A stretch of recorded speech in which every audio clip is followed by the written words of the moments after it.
putusan pengadilan. Kasus Sambo itu kasus upaya orang menutupi kejahatan dan mau menghapus kejahatan dengan membebankan orang lain. Intinya menurut pengadilan kasus Sambo itu Joshua ditembak oleh Ferdi Sambo. Itu putusan pengadilan. Ditembak oleh Ferdi Sambo dengan alasan yang macam-macam, tapi yang jelas dia membunuh. Nah, semula kasus itu mau ditutupi begini, begitu Ferdi Sambo menembak, ya, begitu Ferdi Sambo menembak, dia lalu mencari alibi. Dipanggilan Eliezer disuruh ngaku.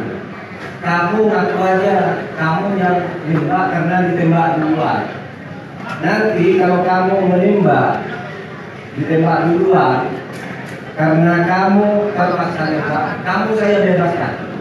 Saya akan kasih kopang. Bebas, jadi tidak akan dihukum. Perkara ditutup, selesai. Nah, tapi pada waktu itu orang curiga karena olah TKP-nya juga tidak jelas. Terjadi hari Sabtu kalau tidak salah baru diumumkan Senin, dan penjelasannya juga main-main kayaknya Kapolres. Nah itu sehingga kemudian saya sedang ada di Mekah, terus saya baca berita itu, kok sepertinya ada pembunuhan tapi kok data-data lagi beritanya. Lalu ada seorang ketua IPW, apa namanya, Indonesia Police Force, Sugeng Teguh Santoso. Dia berkomentar itu harus tidak masuk akal. Nah, saya tertarik pada ini. Lalu saya bicara ke dia dari Mekah, dia itu harus itu tidak masuk akal. Masa ada orang tembak-tembak di situ, kemudian saya suruh selidiki, terus muncul pengacara Kamarudin Simanjuntak yang mengadvokasi keluarga. Dia berteriak-teriak, ini pembunuhan. Tapi setiap lapor polisi mentah, dia dicampur, dijadikan itu dia namanya sudah ada pemain. Maka itu turun tangan, caranya sesudah saya pulang dari Mekah, saya berkomentar, ini nampaknya bukan tembak-tembak, ini kayaknya pembunuhan. Oleh sebab itu diselidiki terus. Saya panggil Kompolnas saya itu tahu apa yang terjadi ketika apa begini. Bukan pembunuhan, enggak Pak, tapi ada berita. Kompolnas itu dipanggil ke tempat Sambo di hari pada saat diumumkan pembunuhan itu. Sambo itu datang terus nangis, saya ada di situ tempat sendiri. Apa terhina Pak? Pokoknya saya terhina supaya polisi terhina. Mau memeriksa bahwa si Joshua ini apa namanya, melecehkan istrinya. Padahal enggak.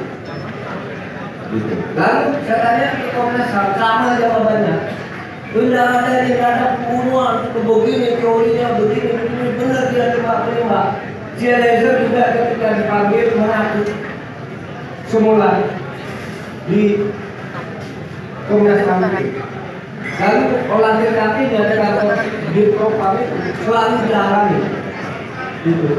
Terus Kamarudin cuma minta datang kepada saya, itu maaf Bapak, dan keluarganya nangis bahwa kami tidak percaya kalau itu. Saya pun tidak percaya sama. Mari kita terus bekerja. Akhirnya saya tidak ada. Ini pasti pembunuhan, ini pasti pembunuhan. Saya tidak bisa juga. Akhirnya apa? Kompolnas saya panggil. Gimana masalahnya? Kok tidak bisa terbuka? Anda semuanya polisi. Dulunya kenapa tidak bisa membuka di sini? Pak, di propam itu sangat protektif. Orang memeriksa begitu, alat-alat itu semua udah dimusnahkan. Tidak boleh orang masuk. Nah, kalau gitu gimana caranya? Di propamnya saja dibersihkan. Itu sebabnya jam 5 sore saya katakan di propam sebanyak 25 orang. Saya usulkan untuk semuanya pindah ke tempat lain. Dan kami propamnya kami Pak, nggak bisa, itu sudah kami lakukan. Kalau nggak bisa, saya minta datang sana semua nanti malam ini juga saya melapor presiden untuk presiden yang menentukan. Kalau Polri nggak mau menentukan. Jam 9 saya tunggu daftarnya itu. Nah, jam 8 mungkin pesan yang sampai jam 8 semua divisi propam itu pindah bongkar. Besoknya Eliezer ngaku karena tidak ada lagi. Nah, Eliezer ngaku bukan saya yang ngomong, saya disuruh ngaku. Terus besoknya lagi Sambo tidak bisa mengelak ketika Eliezer mengaku, ditahan juga. Nah, itulah kasus ketika kita membongkar Sambo. Jadi saudara, ini kasus sangat luar biasa karena seorang bintang 2 membunuh orang dengan alasan yang saudara bisa sendiri, vonis saudara bisa sendiri. Nah, itu kejelasan tentang satu. Tapi memang saya berani dan saya tahu juga sampai sekarang. Kalau saya tidak berpihak, kasus itu hilang. Tidak, karena Komnas HAM mengatakan tidak ada hubungan Sambo dengan ini. Komnas HAM tidak tertipu. Wartawan di telepon ini bilang gitu bahwa si Sambo ini ditolong nangis gitu.